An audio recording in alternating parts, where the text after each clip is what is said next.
اللهم صل على محمد وعلى آل محمد كما صليت على إبراهيم وعلى آل إبراهيم.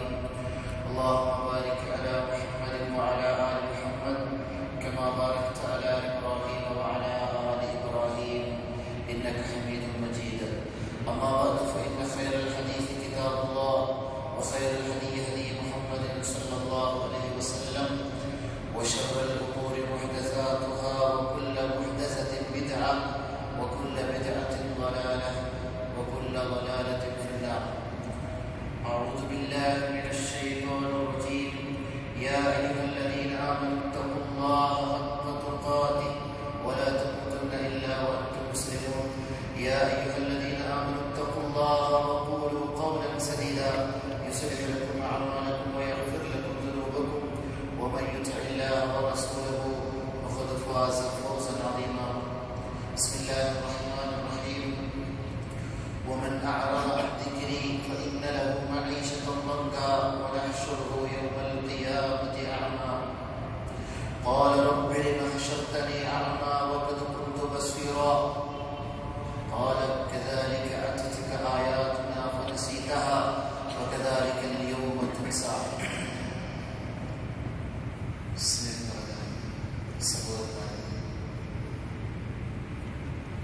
ഇന്ന്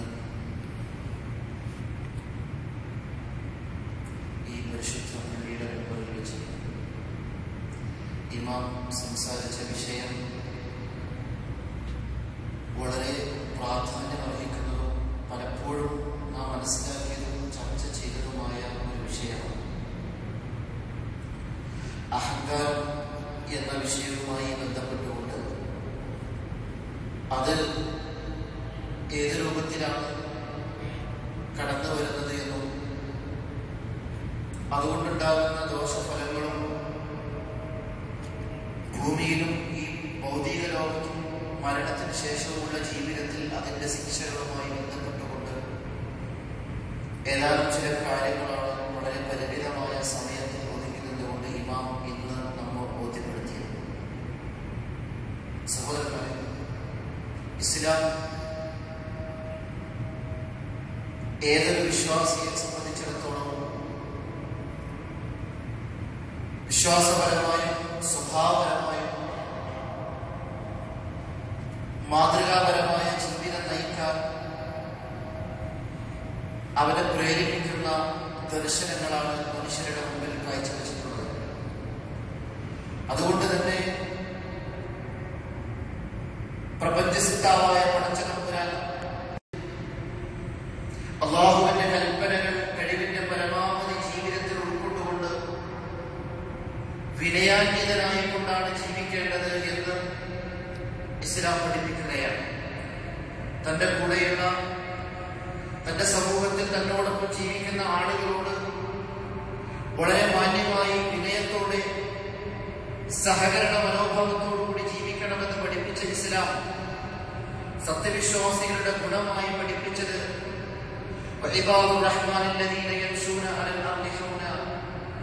സത്യവിശ്വാസികൾ ഭൂമിയിലൂടെ നടക്കുമ്പോൾ വളരെ വിനയാന്വിതരായി വിനയത്വത്തോടുകൂടി താഴ്മയോടുകൂടിയാണ് അവർ ഭൂമിയിലൂടെ സഞ്ചരിക്കുക. അല്ലാതെ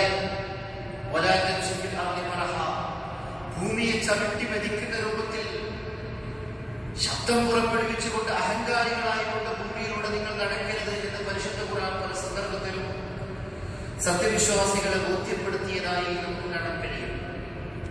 അള്ളാഹുവിനെ അനുസരിച്ചുകൊണ്ട് ജീവിക്കുന്ന അടിമയെ അള്ളാഹു ഏറ്റവും കൂടുതൽ ഇഷ്ടപ്പെടുന്ന സമയത്ത് വിളിക്കാൻ ഉപയോഗിക്കുന്ന പദം അടിമ എന്ന പദമാണ്.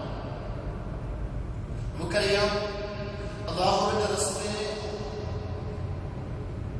രാപ്രയാണം നടത്തിക്കൊണ്ട് ഏഴാം ആകാശത്തേക്ക് കൊണ്ടുപോയ സംഭവവുമായി ബന്ധപ്പെട്ടുകൊണ്ട് ഇസ്രാ മിഅ്റാജിന്റെ സംഭവം വിശദീകരിക്കുമ്പോൾ പരിശുദ്ധ ഖുർആനിൽ ഇസ്രായിനെ കുറിച്ച് പറഞ്ഞ സന്ദർഭത്തിൽ പരിശുദ്ധ ഖുർആൻ പറഞ്ഞത് സുബ്ഹാനല്ലദീ അസ്റാ ബിഅബ്ദിഹി ലൈലൻ മിനൽ മസ്ജിദിൽ ഹറാം ഇലൽ മസ്ജിദിൽ അഖ്സ അല്ലദീ ബാറകനാ ഹൗല. തന്റെ അടിമയെ അബ്ദിനെ ഞാൻ എന്ത് ചെയ്തു?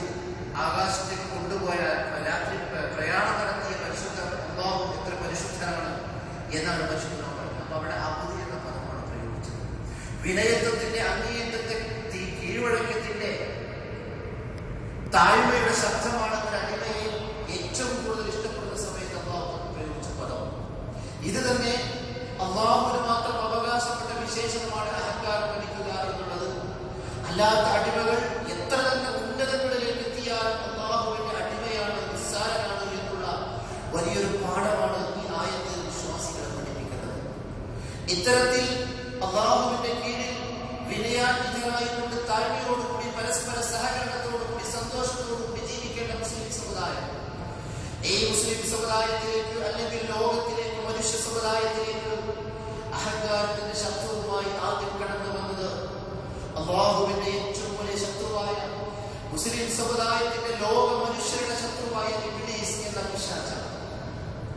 അദ്ദേഹം ആദം നബി അലൈഹിസ്സലാത്തു വസ്സലാമിനെ സൃഷ്ടിച്ചുകൊണ്ട് ആ സൃഷ്ടിച്ചതിന് ശേഷം അവിടെയുള്ള മുഴുവൻ മലക്കുകളോടും ആദം നബി അലൈഹിസ്സലാത്തു വസ്സലാമിനെ സുജൂദ് ചെയ്യാൻ വേണ്ടി കൽപ്പിച്ചപ്പോൾ അബാ വസ്തക്ബറ വകാന മിനൽ കാഫിരീൻ, അഹങ്കാരത്തോടുകൂടി തിരിഞ്ഞുകളെയും വിസമ്മതം പ്രകടിപ്പിച്ചുകൊണ്ട് പ്രപഞ്ചസിദ്ധാവായ പടച്ചതമ്പുരാനോട് ധിക്കാരം കാണിച്ച പിശാചിന്റെ പ്രവർത്തനമാണ്, ആ ശൈത്താന്റെ സ്വഭാവമാണ്, ഇബ്ലീസിന്റെ സ്വഭാവമാണ് അഹങ്കാരം കാണിക്കുക, കിബ്ർ കാണിക്കുക എന്നുള്ളത് എന്ന് പരിശുദ്ധ ഖുർആനിലൂടെ ഇസ്ലാം പഠിപ്പിക്കുകയാണ്. മാത്രവുമല്ല, ഇത്തരത്തിലുള്ള ഈ സ്വഭാവം പിശാചിൽ നിന്ന് ആദ്യമായി പ്രകടമായപ്പോൾ, ഇബ്ലീസിൽ നിന്ന് ആദ്യമായി ഇത്തരമൊരു സ്വഭാവം ഉണ്ടായപ്പോൾ, ആ സ്വഭാവത്തിന്റെ അനന്തരഫലമായി ഇബ്ലീസ് ലോകത്തിലുള്ള മുഴുവൻ ആളുകളുടെയും ശത്രുവായെന്ന് മാത്രമല്ല, ലോകാവസാനം വരെ അല്ലാഹുവിന്റെ ശാപത്തിനും കോപത്തിനും വിധേയമായി ഏറ്റവും നിന്ദ്യനായിക്കൊണ്ട് നരകത്തിലേക്ക് പോകുന്ന ഒരു വ്യക്തിയുടെ ചരിത്രമായി പരിശുദ്ധ ഖുർആൻ ആ ഇബ്ലീസിന്റെ ചരിത്രം നമുക്ക് വിശദീകരിച്ചു തരികയാണ്. എന്നിട്ട് ആ സ്വഭാവത്തെ കുറിച്ച് എടുത്തു പറഞ്ഞുകൊണ്ട് വ്യത്യസ്തമായ സ്ഥലങ്ങളിലുള്ള പരിശുദ്ധ ഖുർആൻ അതുപോലെ തന്നെ ഹദീസുകൾ വിശദീകരിക്കുകയാണ്. കിബ്ർ എന്ന് പറയുന്ന സംഗതി ഒരു വിശ്വാസിയുടെ, ഒരു മനുഷ്യന്റെ മനസ്സിൽ അല്പമെങ്കിലും ഉണ്ടെങ്കിൽ അവൻ സ്വർഗത്തിൽ പ്രവേശിക്കുകയില്ല എന്ന് പ്രവാചകൻ സ്വല്ലല്ലാഹു അലൈഹി വസല്ലം വിശദീകരിച്ചു. ലാ യദ്ഖുലുൽ ജന്ന മൻ കാന ഫീ ഖൽബിഹി മിസ്ഖാല ദർറത്തിൻ മിനൽ കിബ്ർ, കിബ്റിൽ നിന്ന്, അഹങ്കാരത്തിൽ നിന്ന് ഒരു മിസ്ഖാല ദർറ, ഒരു അണുഅളവ് തൂക്കമെങ്കിലും ഒരാളുടെ ജീവിതത്തിൽ ഉണ്ടെങ്കിൽ, ഒരാളുടെ മനസ്സിലുണ്ടെങ്കിൽ ലാ യദ്ഖുലുൽ ജന്ന, അവൻ സ്വർഗത്തിൽ പ്രവേശിക്കുകയില്ല എന്ന് പ്രവാചകൻ സ്വല്ലല്ലാഹു അലൈഹി വസല്ലം വിശദീകരിക്കുകയാണ്. അതുകൊണ്ട് തന്നെ സ്വർഗപ്രവേശനത്തിന് തടസ്സം സൃഷ്ടിക്കുന്ന ഒരു വിശ്വാസിയുടെ മുമ്പിൽ അവന്റെ സകല നന്മകൾക്കും തടസ്സം സൃഷ്ടിക്കുന്ന, സത്യത്തിന്റെ വഴിയിൽ നിന്നും അവരെ തിരിച്ചുവിടുന്ന വൃത്തികെട്ട സ്വഭാവമായിട്ടാണ് കിബ്റിലെ അഹങ്കാരത്തെ ഇസ്ലാമിൽ ചെയ്യപ്പെടുത്തുന്നത്. ഇവിടെ സ്വാഭാവികമായും സഹാബികൾ പ്രവാചകന്റെ അടുക്കൽ വന്നുകൊണ്ട് ചോദിക്കുകയാണ്, അല്ല റസൂലുള്ളാഹ്, ഞങ്ങളുടെ കൂട്ടത്തിൽ നല്ല വസ്ത്രം ധരിക്കുന്ന ആളുകളുണ്ട്, നല്ല ചെരുപ്പ് ധരിക്കുന്ന ആളുകളുണ്ട്, നല്ല രൂപത്തിൽ നടക്കണമെന്ന് ആഗ്രഹിക്കുന്ന ആളുകളുണ്ട്, അങ്ങനെയൊക്കെ ഞങ്ങൾ നടന്നാൽ അതൊക്കെ കിബ്റിൽ വിട്ടുപോകുമോ, അതൊക്കെ അഹങ്കാരത്തിൽ വിട്ടുപോകുമോ എന്ന് പ്രവാചകൻ സ്വല്ലല്ലാഹു അലൈഹി വസല്ലമയോട് സഹാബികൾ ചോദിക്കുകയാണ്. പ്രവാചകൻ സ്വല്ലല്ലാഹു അലൈഹി വസല്ലം വിശദീകരിച്ചു, നിങ്ങൾ നല്ല വസ്ത്രം ധരിക്കുന്നതോ, നല്ല ചെരുപ്പ് ധരിക്കുന്നതോ, അല്ലെങ്കിൽ വൃത്തിയിൽ നടക്കുന്നതോ, മാന്യമായ രൂപത്തിൽ ജീവിക്കുന്നതോ അതൊന്നുമല്ല അഹങ്കാരത്തിന്റെ ലക്ഷണമായി പ്രവാചകൻ പഠിപ്പിച്ചത്. അൽ കിബ്റു വതുൽ ഹഖ് വഖബ്തുൻ നാസ്, കിബ്ർ എന്ന് പറഞ്ഞാൽ, അഹങ്കാരം എന്ന് പറഞ്ഞാൽ സത്യത്തെ മറച്ചുവെക്കലും ജനങ്ങളെ നിസ്സാരവൽക്കരിക്കലുമാണ് എന്നാണ് ഇവിടെ വിശദീകരിക്കപ്പെട്ടത്. പ്രവാചകൻ സ്വല്ലല്ലാഹു അലൈഹി വസല്ലം വിശദീകരിച്ചത്, സത്യത്തിന്റെ വഴി നമ്മുടെ മുമ്പിൽ തുറന്നു തരുമ്പോൾ, സത്യം ഇന്നതാണ് എന്ന് പ്രമാണങ്ങളുടെ അടിസ്ഥാനത്തിൽ വിശദീകരിക്കുമ്പോൾ അത് സ്വീകരിക്കാതിരിക്കുക എന്നുള്ളത് അഹങ്കാരത്തിന്റെ ലക്ഷണമായി ഇസ്ലാം പഠിപ്പിക്കുകയാണ്. സഹോദരങ്ങളെ, വളരെ മാന്യമായിക്കൊണ്ട്, വളരെ നെഞ്ചിൽ കൈവച്ചുകൊണ്ട് സ്വയം ഒരു പരിശോധനയ്ക്ക് നമ്മൾ വിധേയമാകുക. സത്യത്തിന്റെ വഴികൾ ഇസ്ലാമിന്റെ പരിശുദ്ധ ഖുർആനും തിരുസുന്നത്തും ഉപയോഗിച്ചുകൊണ്ട് ഇസ്ലാമിന്റെ പ്രമാണങ്ങളെ വ്യാഖ്യാനിക്കപ്പെടുമ്പോൾ, അത് വിശദീകരിക്കപ്പെടുമ്പോൾ, ഇന്നതാണ് ഇസ്ലാമിന്റെ വിഷയത്തിൽ, ഇസ്ലാമിന്റെ വീക്ഷണത്തിൽ ഇതിനുള്ള കാഴ്ചപ്പാടെന്ന് പറയുമ്പോൾ, പ്രിയപ്പെട്ടവരെ, അതിനെ തിരസ്കരിക്കുവാൻ, അത് സ്വീകരിക്കാതിരിക്കുവാൻ പ്രമാണങ്ങളുണ്ടായിട്ടും തെളിവുകളുണ്ടായിട്ടും സത്യം മനസ്സിലായിട്ടും നമുക്ക് തടസ്സമാകുന്നുവെങ്കിൽ അത് കിബ്റിന്റെ അടയാളമാണ്, അഹങ്കാരത്തിന്റെ അടയാളമാണ് എന്നാണ് പ്രവാചകൻ സ്വല്ലല്ലാഹു അലൈഹി വസല്ലം ഇവിടെ വിശദീകരിക്കുന്നത്. രണ്ടാമത് പറഞ്ഞത് ജനങ്ങളെ നിസ്സാരമായി കാണുക. ആളുകളെല്ലാവരും നിസ്സാരന്മാരാണ്. ഞാൻ തന്നെയാണ് ഏറ്റവും വലിയവൻ. എന്നെ ഉപദേശിക്കുവാനും എന്നോട് പറയാനും എന്നെ നിർദ്ദേശിക്കുവാനൊന്നും ആർക്കും അവകാശമില്ല. ഏതൊരു കുട്ടിയാണെങ്കിൽ പോലും, ഒരു പിഞ്ചു കുട്ടിയാണെങ്കിൽ പോലും സത്യത്തിന്റെ ശബ്ദങ്ങൾ മുഴങ്ങുമ്പോൾ അതിന് വില കൽപ്പിക്കണമെന്ന് പഠിപ്പിച്ച മതമാണ് ഇസ്ലാം. നമുക്കറിയാം, ഇസ്ലാമിക ചരിത്രം പരിശോധിച്ചാൽ മഹാനായ ഉമർ ഇബ്നു ഖത്താബ് റളിയല്ലാഹു അൻഹു ഒരു പിഞ്ചു കുഞ്ഞിന്റെ കയ്യിൽ പിടിച്ചുകൊണ്ട്, മോനെ എനിക്ക് വേണ്ടി ഇസ്തിഗ്ഫാർ നടത്തണമെന്ന് പറയാനുള്ള വിനയം കാണിച്ചുവെങ്കിൽ നമ്മുടെ മുൻഗാമികളായ സഹാബികൾ, നമ്മുടെ മുൻഗാമികളായ സലഫുകൾ അവർ നമുക്ക് കാണിച്ചു തന്ന പാത അതാണ്. വിനയത്തിന്റെ വഴി. ആരെയും അംഗീകരിക്കുവാൻ ഏതൊരു കുട്ടി പറഞ്ഞാലും, എത്ര ചെറിയ ആൾ പറഞ്ഞാലും അതെല്ലാം സത്യമാണെങ്കിൽ, പ്രമാണത്തിന് അനുകൂലമാണെങ്കിൽ അത് അംഗീകരിക്കുവാനും അത് സ്വീകരിക്കുവാനുമുള്ള മനസ്സുണ്ടാവുക എന്നുള്ളതാണ് സത്യവിശ്വാസിയിൽ അനിവാര്യമായി ഉണ്ടാവേണ്ട ഘടകമെന്നാണ് പ്രവാചകൻ സ്വല്ലല്ലാഹു അലൈഹി വസല്ലം അവരോട് വിശദീകരിക്കുന്നത്. ഈ ഒരു സ്വഭാവം വിശ്വാസികളിൽ നഷ്ടപ്പെടുന്നത് സത്യം മനസ്സിലായാലും, പ്രമാണങ്ങൾ വിശദീകരിച്ചാലും, ഖുർആനുണ്ടെന്ന് ബോധ്യപ്പെട്ടാലും അത് സ്വീകരിക്കുന്നതിന് തടസ്സമാകുന്നത്, ജനങ്ങളെ നിസാരവൽക്കരിക്കുന്ന അവസ്ഥയിലേക്ക് അവൻ കടന്നു ചെല്ലുന്നത്, അഹങ്കാരം എന്ന് പറയുന്ന, ജിബർ എന്ന് പറയുന്ന ആ വൃത്തികെട്ട സ്വഭാവം അവരിലേക്ക് കടന്നു വരുമ്പോഴാണ് എന്ന് പരിശുദ്ധ ഖുർആനിൽ ഒട്ടനവധി വചനങ്ങളിൽ നമുക്ക് കാണാൻ കഴിയും. ഇസ്ലാമിക ചരിത്രം നമ്മൾ പരിശോധിക്കുക, പരിശുദ്ധ ഖുർആൻ വചനങ്ങളിലൂടെ നമ്മൾ കണ്ണോടിച്ചു നോക്കുക. നമുക്കറിയാം, ഇസ്ലാമിന്റെ പേരിൽ ഇസ്ലാമിക ലോകത്ത് പ്രവാചകന്മാർ കടന്നു വന്നപ്പോൾ, ഈ സത്യസന്ദേശവുമായി സമൂഹത്തിലേക്ക് കടന്നു ചെന്നപ്പോൾ ആ സമൂഹത്തിലുണ്ടായ അവസ്ഥകളെ കുറിച്ച് പരിശുദ്ധ ഖുർആൻ വിശദീകരിക്കുന്നുണ്ട്. പലപ്പോഴും ആ സമൂഹത്തിലുള്ള ആളുകൾ മുൻകഴിഞ്ഞ പ്രവാചകന്മാർ അതിനുശേഷം വരാനുള്ള പ്രവാചകനെ കുറിച്ച് മുന്നറിയിപ്പ് നൽകിയിട്ട് ഒരു പ്രവാചകൻ കടന്നു വരും, ആ പ്രവാചകൻ ഞാൻ പറഞ്ഞതിനെ പൂർത്തീകരിക്കാൻ വേണ്ടി കടന്നു വരുന്നവരാണ്, അതുകൊണ്ട് ആ പ്രവാചകനെ നമ്മൾ സ്വീകരിക്കണമെന്ന് കൃത്യവും വ്യക്തവുമായി പ്രമാണങ്ങളുടെ അടിസ്ഥാനത്തിൽ ആ പ്രവാചകന്മാർ ബോധ്യപ്പെടുത്തി കൊടുത്തിട്ടും ആ പ്രവാചകന്മാർക്ക് ശേഷം കടന്നു വന്ന പ്രവാചകനെ അംഗീകരിക്കാൻ ആ സമൂഹം തയ്യാറാകാതിരിക്കുകയും അവരെ പരിഹസിക്കുകയും അവരെ പുച്ഛിക്കുകയും അവരെ നിസ്സാരവൽക്കരിക്കുകയും അവരിൽ നിന്ന് അകന്നു മാറുകയും ചെയ്തത് അഹങ്കാരമായിരുന്നു അതിന്റെ കാരണമെന്ന് പരിശുദ്ധ ഖുർആൻ വിശദീകരിക്കുന്നത് നമുക്ക് കാണാൻ കഴിയും. ഹാറൂൻ എന്ന് പറയുന്ന ഒരു മുതലാളിയെ കുറിച്ച് ചരിത്രം വിശദീകരിക്കുന്നുണ്ട്. പല തവണകളിലായി നിങ്ങളത് കേട്ടതാണ്. എന്തായിരുന്നു അദ്ദേഹത്തിന് സത്യം മനസ്സിലാക്കുവാൻ, ഇസ്ലാമിക പ്രമാണങ്ങളെ മുറുകെ പിടിക്കാൻ തടസ്സമായിരുന്നത് എന്ന് നമ്മൾ പരിശോധിക്കുമ്പോൾ ഇവിടെയും നമുക്ക് കാണാൻ കഴിയുന്നത് അഹങ്കാരത്തിന്റെ ശബ്ദമാണ്. ഒരുപാട് സമ്പത്ത്, വിജ്ഞാന രംഗത്ത്, അതുപോലെ തന്നെ ശാരീരിക രംഗത്ത് അനുയായികൾ, കൊട്ടാരങ്ങൾ, സമ്പത്ത് എല്ലാം പടച്ചിറപ്പ് നൽകിയിട്ട് ആ സമ്പത്തിനെ സത്യത്തിന്റെ വഴിയിൽ അല്ലാഹുവിന്റെ പാതയിൽ ചിലവഴിക്കണമെന്ന് പറഞ്ഞപ്പോൾ, റബ്ബ് ചെയ്ത അനുഗ്രഹങ്ങൾക്ക് നന്ദി കാണിക്കാൻ വേണ്ടി ആവശ്യപ്പെട്ടപ്പോ ആരും പറഞ്ഞു, ഇതൊക്കെ എന്റെ സ്വന്തം അധ്വാനം കൊണ്ട് ഞാൻ ഉണ്ടാക്കിയതാണ്, അതുകൊണ്ട് അത് ചിലവഴിക്കാൻ ആരുടെയും സർട്ടിഫിക്കറ്റോ ഉപദേശമോ എനിക്ക് ആവശ്യമില്ല എന്നുള്ള അഹങ്കാരത്തിന്റെ ശബ്ദം ഇവിടെ മുഴങ്ങിയപ്പോൾ ലോക ചരിത്രത്തിൽ ലോകാവസാനം വരെയുള്ള മനുഷ്യർക്ക് മാർഗദർശനമായി അദ്ദേഹത്തെ ഭൂമിയിലേക്ക് ആഴ്ത്തിക്കളഞ്ഞ ചരിത്രമാണ് പരിശുദ്ധ ഖുർആൻ തുടർന്ന് വിശദീകരിക്കുന്നത് നമുക്ക് മനസ്സിലാക്കുവാൻ സാധിക്കും. അതുപോലെ തന്നെ മൂസാ നബി അലൈഹിസ്സലാത്തു വസ്സലാം, അദ്ദേഹത്തിന്റെ ചരിത്രം പരിശുദ്ധ ഖുർആൻ വിശദീകരിക്കുന്നുണ്ട്. എന്തായിരുന്നു മൂസാ നബി അലൈഹിസ്സലാത്തു വസ്സലാം? ആ മൂസാ നബി അലൈഹിസ്സലാത്തു വസ്സലാം നമുക്കറിയാം, ഫറോവയുടെ ഫിർഔൻ എന്ന് പറയുന്ന ഉഗ്രിയായ രാജാവിന്റെ കൊട്ടാരത്തിൽ ജനിച്ചു വളർന്നവൻ. ആ ഫിർഔനെ, അതിന്റെ ഘാതകനായി ഫിർഔനെ സത്യത്തിലേക്ക് ക്ഷണിക്കാൻ നിയോഗിക്കപ്പെട്ടുകൊണ്ട് ഫിർഔന്റെ മടിത്തട്ടിൽ, ഫിർഔന്റെ കൊട്ടാരത്തിൽ വളർന്നു വന്ന മൂസാ നബി അലൈഹിസ്സലാത്തു വസ്സലാം കടന്നു ചെന്നുകൊണ്ട് പറയുകയാണ് മൂസാ നബി ഫിർഔനോട്, അല്ലാഹുവിനെ മാത്രം ആരാധിക്കണം, ഏകനായ റബ്ബിന്റെ മുമ്പിൽ ആരാധനകൾ അർപ്പിക്കണം, നീ പടച്ചവനല്ല, നീയല്ല റബ്ബ്, നിന്നെ സൃഷ്ടിച്ച റബ്ബുൽ ആലമീനെയാണ് ആരാധിക്കേണ്ടതെന്ന് പറഞ്ഞപ്പോൾ അവിടെ അഹങ്കാരത്തിന്റെ ശബ്ദങ്ങൾ പിന്നെ പുറത്തു വരികയാണ്. എന്താ ഫിർഔൻ പറഞ്ഞത്? നീ നിസ്സാരനായ ഒരു ചെറിയ കുട്ടിയായിരുന്ന സമയത്ത് സമുദ്രത്തിൽ നിന്നെ മുക്കിയെടുത്ത് വളർത്തിക്കൊണ്ടുവന്ന നീ എന്നോട് സംസാരിക്കുകയോ, ഞാൻ ദൈവമല്ല എന്ന് നീ അഹങ്കരിക്കുകയോ, നീ എന്താണ് വിചാരിച്ചത് എന്നുള്ള അഹങ്കാരത്തിന്റെ ശബ്ദമാണ് ഫറോ അവിടെ മുഴക്കിയത്. ചരിത്രത്തിൽ പരിശുദ്ധ ഖുർആൻ വിശദീകരിച്ചു തരുന്നുണ്ട്. ഇങ്ങനെ ലോകത്തിന്റെ ചരിത്രം പരിശോധിക്കുമ്പോൾ എവിടെയൊക്കെ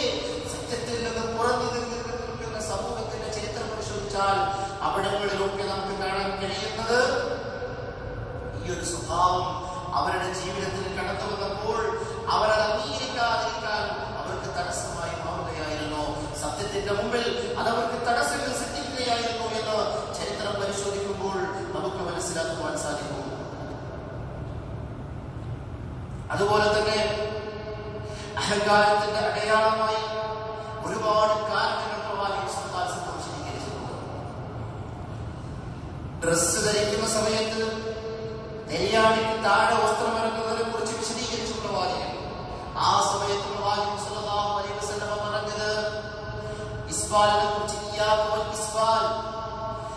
നിന്നെയും വസ്ത്രം നെരിയാണിക്ക് താഴെ ഇറക്കുന്നതിനെയും സൂക്ഷിക്കുക. അത് മഹീലത്തിൽപ്പെട്ടതാണ്. മഹീല എന്ന് പറഞ്ഞാൽ അഹങ്കാരത്തിന്റെ അടയാളമാണ് എന്ന് പ്രവാചകൻ സ്വല്ലല്ലാഹു അലൈഹി വസല്ലം വിശദീകരിക്കുകയാണ്. അതുകൊണ്ട് തന്നെ പരിശുദ്ധ ഖുർആനിൽ പ്രവാചകൻ സ്വല്ലല്ലാഹു അലൈഹി വസല്ലമയുടെ ഹദീസുകളിൽ ഇതിനെക്കുറിച്ച് വിശദീകരിക്കുകയാണ്. ഏത് രൂപത്തിലാണ് വസ്ത്രം ധരിക്കേണ്ടത്, എങ്ങനെ ഏതുവരെ ഇറങ്ങാം, ഏതുവരെ ഇറങ്ങാൻ പാടില്ല, അതുമായി ബന്ധപ്പെട്ട കാര്യങ്ങൾ പറയുമ്പോ അത് സത്യമാണെന്ന് ബോധ്യപ്പെട്ടാലും ആ പേരിന്റെ തലങ്ങൾ മുറിച്ചു മാറ്റാൻ നമ്മുടെ കിബറാണ് നമുക്ക് തടസ്സമാകുന്നുള്ള വസ്തുത മനസ്സിലാക്കണം. അതൊരു സത്യമാണ്, എത്ര നിഷേധിച്ചാലും അംഗീകരിക്കേണ്ട വസ്തുതയാണ്. അതുകൊണ്ട് ഇത് ഞാൻ പറയുന്നതല്ല, അല്ലാഹുവിന്റെ റസൂൽ പറഞ്ഞതാണ്. അഹങ്കാരത്തോടു കൂടിയാണ് ഒരു മനുഷ്യന്റെ വസ്ത്രം അവന്റെ നെരിയാണിക്ക് താഴേക്ക് ഇറങ്ങുന്നത് എന്ന് പ്രവാചകൻ സ്വല്ലല്ലാഹു അലൈഹി വസല്ലം പറയുന്നത്. അതുകൊണ്ട് തന്നെ അത്തരത്തിലുള്ള ഒരു സ്വഭാവം ഒരു വിശ്വാസിയുണ്ടെങ്കിൽ അല്ലെങ്കിലും എന്തിനാണ് നമ്മൾ പ്രയാസപ്പെടുന്നത്? അല്ലാഹുവിന്റെ റസൂലിന്റെ കാര്യം പറഞ്ഞാൽ അതിന്റെ നെരിയാണിക്ക് തന്നെ വസ്ത്രം എടുക്കണം എന്ന് പറഞ്ഞാൽ അവിടെ കൊണ്ട് മുറിച്ചു കളയാൻ എന്തെങ്കിലും തടസ്സം, എന്താ കുറിച്ചാൽ എന്താ സംഭവിക്കാം? എത്രയോ പൈസ നമ്മൾ വെറുതെ കൊടുക്കുമ്പോൾ ചെറിയ കൊടുത്തിട്ട് അവർക്ക് കട്ട് ചെയ്യാൻ നമ്മുടെ മനസ്സ് അനുവദിക്കുന്നില്ല.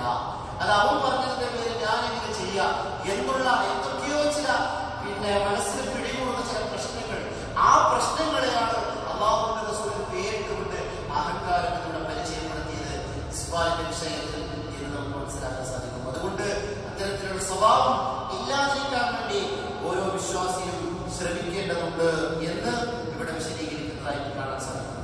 അതുപോലെ തന്നെ ഒരുപാട് സംഭവങ്ങൾ ഈ വിഷയവുമായി ബന്ധപ്പെട്ടുകൊണ്ട് പ്രവാചകൻ സ്വല്ലല്ലാഹു അലൈഹി വസല്ലം വിശദീകരിച്ചതായി നമുക്ക് കാണാൻ കഴിയും. അബൂ ഹുറൈറ റളിയല്ലാഹു അൻഹു ഉദ്ധരിക്കുന്ന ഒരു ഹദീസ് ഇവിടെ ഇമാം വിശദീകരിക്കുകയുണ്ടായി. ഒരു മനുഷ്യൻ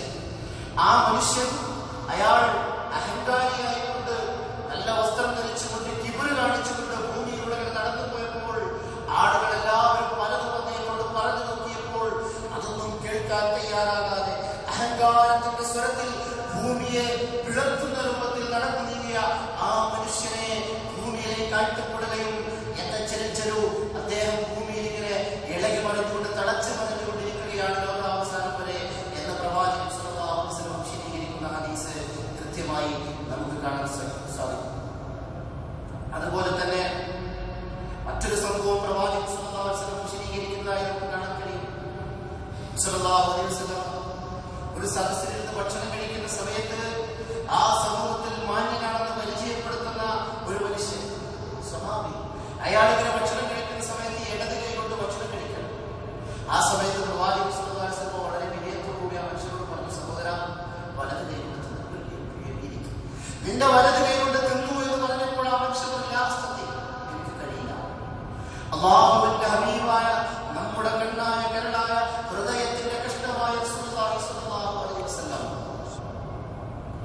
സത്യത്തിലും നീതിക്കും വിനയത്തിന്റെയും പ്രതീകമായി ലോകത്ത് പരിചയപ്പെടുത്താൻ കഴിയുന്ന വ്യക്തിത്വം ആ പ്രവാചകൻ സ്വല്ലല്ലാഹു അലൈഹി വസല്ലം വളരെ വിനയത്തോടുകൂടി താഴ്മയോടുകൂടി ആ മനുഷ്യനോട് പറയാൻ, സഹോദരാ, ഇടത് കൈ കൊണ്ട് ഭക്ഷണം കഴിക്കരുത്.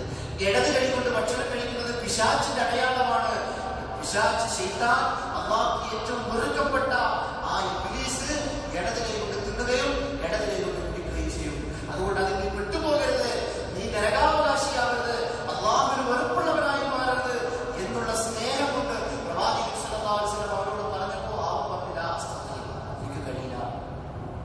എന്നിട്ട് നബി സ്വല്ലല്ലാഹു അലൈഹി വസല്ലം പറയാണ്, ഞാനത് പറഞ്ഞപ്പോൾ പ്രവാചകൻ സ്വല്ലല്ലാഹു അലൈഹി വസല്ലം ശേഷം വിശദീകരിക്കുകയാണ്, അവനോ ഇടത് കൈ കൊണ്ട് തിന്നരുത്, വലത് കൈ കൊണ്ട് തിന്നുക എന്ന് ഞാൻ പറഞ്ഞപ്പോൾ അവന്റെ എന്ന് പറഞ്ഞത് അവന് കഴിയാത്തത് കൊണ്ടായിരുന്നില്ല, അവന്റെ അഹങ്കാരമായിരുന്നു എന്ന് പറഞ്ഞാൽ ആ ഇടത്തെ കൈ ഒഴിവാക്കി വലത്തെ കൈ ഒരു കുഴപ്പമല്ല, ഒരു പ്രശ്നമല്ല, അവന് വേണമെങ്കിൽ തിന്നാം, പക്ഷെ അവനെ കിബറിന് അനുവദിച്ചില്ല. അതുകൊണ്ട് പ്രവാചകൻ സ്വല്ലല്ലാഹു അലൈഹി വസല്ലം ആ അഹങ്കാരം അയാളുള്ളത് കൊണ്ട് തന്നെ ശരി, ഇനി തനിക്കതിന് കഴിയില്ല എന്ന് പ്രവാചകൻ സ്വല്ലല്ലാഹു അലൈഹി വസല്ലം പറയുകയും പിന്നീട് മരണം വരെ അദ്ദേഹത്തിന്റെ കയ്യ് വായിലേക്ക് ഉയർന്നിട്ടില്ല എന്ന് ഹദീസുകൾ കൃത്യമായി രേഖപ്പെടുത്തിയതായി നമുക്ക് കാണാൻ കഴിയും.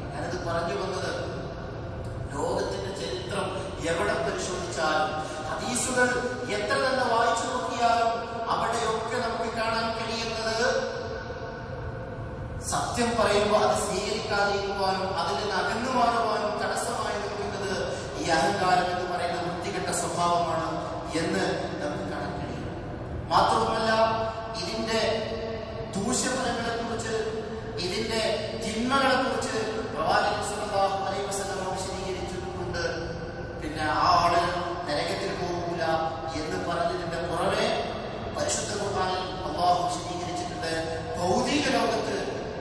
ഈ ഭൗതിക ലോകത്ത് ജീവിക്കുന്ന മനുഷ്യര് അഹങ്കാരം കൊണ്ടുണ്ടാകുന്ന അപകടങ്ങളെ കുറിച്ച് പല സന്ദർഭങ്ങളിലായി ചരിത്രങ്ങളിൽ മനസ്സിലാക്കിയിട്ടുണ്ട്. ഹാറൂനിന്റെ ചരിത്രം, അതുപോലെ തന്നെ മൂസാ നബി സ്വല്ലല്ലാഹു അലൈഹി വസല്ലമിന്റെ സമൂഹത്തിലുണ്ടായിരുന്ന ഫറോവയുടെ ചരിത്രം പരിശുദ്ധ വിശദീകരിക്കുന്നുണ്ട്. അതുപോലെ തന്നെ ലൂത്ത് നബി സ്വല്ലല്ലാഹു അലൈഹി വസല്ലമിന്റെ സമുദായത്തിന്റെ ചരിത്രം പരിശുദ്ധ വിശദീകരിക്കുന്നുണ്ട്. അവിടങ്ങളിലൊക്കെ നമുക്ക് കാണാൻ കഴിയും അവർ ചെയ്തുകൊണ്ടിരുന്നതായ പ്രകൃതിക്ക് വിരുദ്ധമായ തോന്നിവാസ പ്രവർത്തനം, ആ പ്രവർത്തനം ചെയ്യരുത് എന്ന് ലൂത്ത് നബി സ്വല്ലല്ലാഹു അലൈഹി വസല്ലം പറഞ്ഞു. അവർക്ക് കേൾക്കാൻ തയ്യാറായില്ല. അങ്ങനെ അവരെ നശിപ്പിക്കുവാൻ വേണ്ടി അല്ലാഹു അയച്ച മലക്കുകൾ, ആ മലക്കുകളെ പോലും അവരുടെ തോന്നിവാസ പ്രവർത്തനത്തിൽ ഉപയോഗപ്പെടുത്താൻ ആ സമൂഹം തയ്യാറായപ്പോൾ മഹാനായ ലൂത്ത് നബി സ്വല്ലല്ലാഹു അലൈഹി വസല്ലം പറഞ്ഞു, എന്റെ പെൺകുട്ടികളിതാ നിങ്ങൾ സ്വീകരിച്ചുകൊള്ളുക, അവരെ നിങ്ങൾ വെറുതെ വിടുക, അതെന്റെ അതിഥികളാണ്, അവരെ നിങ്ങൾ വഷളാക്കരുതേ എന്ന് വിനയത്തോടുകൂടി വളരെ കരഞ്ഞു കലങ്ങിയ കണ്ണുകളുമായി ലൂത്ത് നബി സ്വല്ലല്ലാഹു അലൈഹി വസല്ലം ആ സമൂഹത്തോട് പറഞ്ഞു. പക്ഷെ അത് കേൾക്കാൻ ആരും തയ്യാറായില്ല. അവര് പറഞ്ഞു, അല്ല ലൂത്തേ, നിനക്കറിയില്ലേ ഈ പെൺകുട്ടിയുടെ കാര്യത്തിൽ ഞങ്ങൾ ഒരാവശ്യമില്ലാതെ പിന്നെ എന്തിനാണ് അവരുടെ കാര്യം ഞങ്ങളോട് പറയുന്നത്? അതുകൊണ്ട് ഞങ്ങൾക്കത് സ്വീകാര്യമല്ല. അതുകൊണ്ട് ഞങ്ങളുടെ നാട്ടിൽ നിന്ന്, ഈ നാട്ടിൽ നിന്ന് ഞങ്ങളുമായി യോജിക്കുന്നില്ലെങ്കിൽ, ഞങ്ങളുമായി പൊരുത്തപ്പെട്ടു പോകാൻ കഴിയില്ലെങ്കിൽ പിന്നെ ഞങ്ങൾ ഈ നാട്ടിൽ നിന്ന് പുറത്താക്കുമെന്നാണ് ആ സമൂഹം ലൂത്ത് നബി സ്വല്ലല്ലാഹു അലൈഹി വസല്ലമയോട് പറഞ്ഞത്. അവരുടെ അഹങ്കാരം ആ സത്യത്തിന് തടസ്സം സൃഷ്ടിക്കുകയാണ്. എത്രത്തോളം എന്ന് ചോദിച്ചാൽ ലൂത്ത് നബി സ്വല്ലല്ലാഹു അലൈഹി വസല്ലം അവരോട് ചോദിച്ചു, അലൈസ മിൻകും റജുലുൻ റശീദ്, നിങ്ങളുടെ കൂട്ടത്തിൽ ഒരാൾ പോലും സത്യമറിയുന്ന, സത്യത്തിന്റെ മാർഗത്തിന് മുൻതൂക്കം കൊടുക്കുന്ന, അതിനെ അംഗീകരിക്കാൻ തയ്യാറാകുന്ന വിവേകമുള്ള ഒരാൾ പോലും നിങ്ങളുടെ കൂട്ടത്തിലില്ലേ എന്ന് കരഞ്ഞുകൊണ്ട് ചോദിച്ച ലൂത്ത് നബി സ്വല്ലല്ലാഹു അലൈഹി വസല്ലമിന്റെ കൽപ്പനകളെ പുച്ഛത്തോടുകൂടി തിരസ്കരിക്കാൻ ആ സമൂഹം തയ്യാറായപ്പോഴാണ് അതിശക്തമായ ശിക്ഷ ആ സമൂഹത്തിന് ഇറങ്ങിയത് എന്ന് ചരിത്രത്തിലൊക്കെ കാണാൻ സാധിക്കും. ജോർദാനിന്റെ സമീപത്ത് കിടക്കുന്ന ചാവൂർ കടൽ എന്ന് പറയുന്ന ആ കടൽ എന്നും ലോകത്തിന്റെ ചരിത്രത്തിൽ ഒരു ജീവിക്കുന്ന തെളിവായി നിലനിൽക്കുകയാണ്. ജീവനുള്ള ഒരു വസ്തുക്കൾ